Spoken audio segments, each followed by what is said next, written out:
but it's how do you prioritize things of equal importance? And again, I love that question. I really thought that was a great question to ask.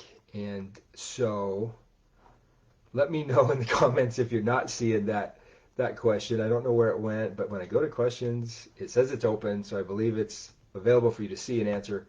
So we'll just kind of talk about it. Hopefully you can put some stuff in there. Again, feel free to shoot things in the chat as well if you'd like to add anything to the discussion. Um, but that question is one that I know I've struggled with personally. Trying to find balance just in life in general when you have work that is demanding of your time, family responsibilities that are demanding of your time, right, and things you want to do that also needs time, and then you got friends and you got neighbors and you got house responsibilities and chores and school for some of you and other relationships. There's so much stuff that need our time and attention. How do you balance things, especially when they appear to have equal weight or be of equal importance? One of the things I would recommend when it comes to balancing and to kind of moving things forward in life in the direction that you want to go is a book that is called The One Thing, and by Gary Keller. I just absolutely would recommend this really for anybody that's just reading that wants to be successful in anything, whether it's personal life, professional life. Just the concept is as plain as the title. It's the one thing, and it just talks about how our focus, when we want to move something forward, needs to be on that one thing. And my girlfriend and I have gotten in debates about her ability to multitask. She thinks she's really good at multitasking. I kind of have to throw in my 2 cents when it comes to that, and my belief is that there's really no such thing as multitasking. I think that's a myth, personally, and you can feel free to disagree with me on that. But at least the way I know my brain works is I can't do a lot of the same things at the exact same time. In fact, I really can only do, okay, maybe I can do a couple things. Maybe I can chew, and I can't even chew and talk half the time. I don't know. Maybe I'm of the opinion that I can only do one thing at a time. I may be really good at jumping from one thing to another, right? But to try to do more than just really one thing at the same time just doesn't work for me. And multitasking kind of creates the myth that I should be able to do lots of different things at the same time. Well, I've seen people try to do that, and they just do a little bit of everything at the same time, and they hardly get anywhere by the end of the day because they're trying to do so much. Gary Keller kind of talks about, like, again, balance and multitasking. That it's kind of a myth that you really have time to focus on one thing and put your time and attention into that. And that's how you move things forward. And he suggests that you block out 4 hours a day. If there's something that you're really passionate about, that you have to block out 4 hours a day. You have to protect that time to get that one thing done, whatever it is. And you have to narrow down in your mind, what is my one thing? What is it that I want to do? When I started my podcast, that was my one thing. And I had to protect that time. I had to give it a good solid 4 hours a day, right, of putting things together, of posting, of finding pictures, of writing scripts, of learning how it all works. I had to protect that time. And that's the only way that it's been able to really move forward, is because I've been able to do that, and I just made sure that every day I got done that one thing. And there's lots of other things, right, that I want to do, but I protected that one thing. Now, I just wanted to share a couple parts in this, because I think this is super, super helpful. Yeah, Dallas, this is a great book, isn't it? And okay, yeah, you are really good at it, Melanie Voice Ball. And wait, Jordan hates when you talk and chew at the same. See, I can't, Jordan. That's why I don't do it. Oh, Christy's, yeah, talking and chewing doesn't work very well. All right, so back to the myth of balance, right? Because the reality is when we do something, it takes time away from something else. It just does, and that's why multitasking is really it's so hard to do if it's even possible. And so it really, when you think about the concept of balance, by that kind of definition, it really makes it impossible. right? Because when you're doing something, right, you're giving time to one thing, you're not giving time to the other. And so to try to give things equal time is just so hard, so hard. And in this book, he mentions this. He says, the reason that we shouldn't pursue balance is that the magic never happens in the middle. This is a great statement. The reason we shouldn't pursue balance is that the magic never happens at the middle. Think about that. Magic happens at the extremes. The dilemma is that chasing the extremes presents real challenges.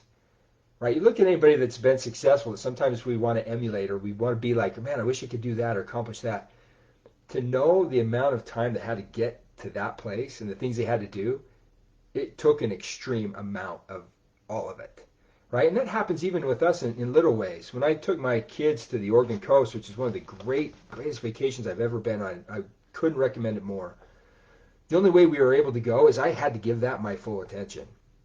I had to just focus in on that. I had to learn about it. I had to understand where to go. I had to study like every hotel place to stay. I had to look for good prices. There was so much that went into it. The reason that trip even happened is because I went to the extreme in trying to make it happen. If I would have just stayed in the middle, it probably never would have happened. I never would have given it the time it needed to move forward. And I think that's what he's reminding us of here, is that the magic really happens at the extremes. But the dilemma is that when you do that, it does present real challenges. He says we naturally understand that success lies at the outer edges, but we don't know how to manage our lives while we're out there. And then what he does is he kind of goes through, and I'll let you read that a little bit more on your own. But he talks about the concept of counterbalance, and I really like this concept that you basically have two weights, right? You have multiple weights, really, and you have to move out to the extreme on one end or the other in order to move things forward in that particular direction, right? If it's work, boom, you got to get out there and push on work. But when you do, it causes, the weight to go down, and now this side of your personal life is neglected, right, a little bit. Well, so the thing that he talks about is it isn't so much deciding when or when to go and balance these different things, but really how long. Do you go long or do you go short in each of those, in the efforts that you put into it, right? If I need to push work forward, which again, going back to my life personally right now, trying to build a coaching business, a mentoring business, a motivational speaking, all that kind of stuff, it is requiring a monumental amount of effort to do it. And so where before I wasn't doing that, I was able to spend a lot more time personally and do a lot more things than I have in the past. You probably go back and look at my Facebook post and you'll see like, man, he's always out with his girls. He's doing all kinds of stuff. Yeah, I was, because I was able to. But now it's shifted. In order for me to move this part of my life forward, which needs to, I have to go spend time with this. And my girls understand that. And I have to push and kind of make this my one thing for right now. But the question and the thing I have to decide is how long do I want to stay out there doing that? Because the longer I stay out there, the greater risk this has of having issues and problems, right? And you've seen that happen in relationships. I know you have, right? You've seen marriages, whether it's been your own or others that you've watched, where somebody's just given a little bit too much time to work or personal hobbies, right? And then this side has kind of suffered. They haven't come back to balance it out soon enough. So that's where we kind of get caught, is deciding, staying in some of these places too long than the other, right? If I go and spend all my time with family, well, my work's going to suffer, right? And I'm going to feel some problems there. So again, that's where the challenge comes, is how long do I stay out here? How long do I do that? And I think if you learn to just kind of trust yourself and probably listen to your girlfriends and your wives, men, they usually are pretty good at letting you know when you've been spending too much time out there, and vice versa, right? For those families, good. You have people that can kind of help you if you'll listen to them and just kind of listen yourself.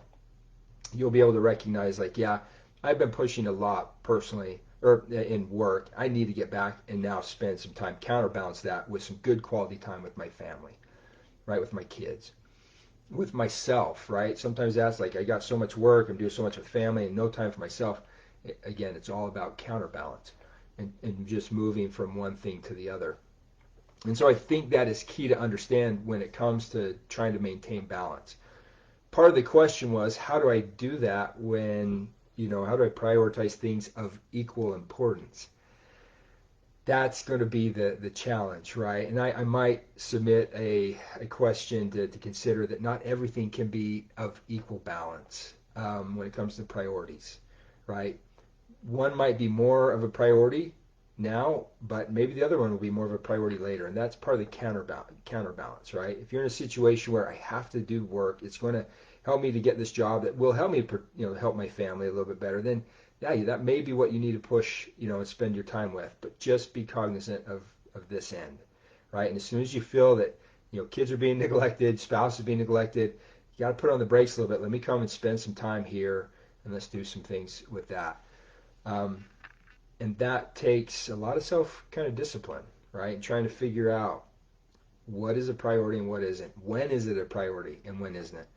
But understand and give yourself permission that it's okay, right, to go back and forth from one or the other. That needs to happen. I think sometimes we go out here on one end and we feel guilty about it because this end's not getting the attention it needs. But you know what? That's okay for a period of time. It's okay if I go and spend time doing things I need to do for myself, right? And take care of myself. Yeah, I may not be given the same amount of time to others, but the idea is that by doing that, I will be able to be better, right? Come and give that time to someone else. Or same with work. I've got to get this work done, but I'm going to make sure, that we're going to spend some good quality time in the near future as well. I really just love that idea of counterbalance because I think it gives you permission to be able to shift your priorities, right? And to be able to find that balance when you need it and how you need it. So that's I think what I'd like to share on that. If anybody has any thoughts, comments, let me just check on the questions. I love that from my Aunt Jackie. Do the hardest for you first, right? Yeah, that's a great thought. It's good to get the hardest out of the way. I love doing that too because sometimes we put the hardest, which sometimes is the most important, on the back end, and we just don't seem to get to that, right? Because we just keep putting it off. So I love that thought as well. Do the hardest things first. Okay, so I think that's what I wanted to share on that. The next question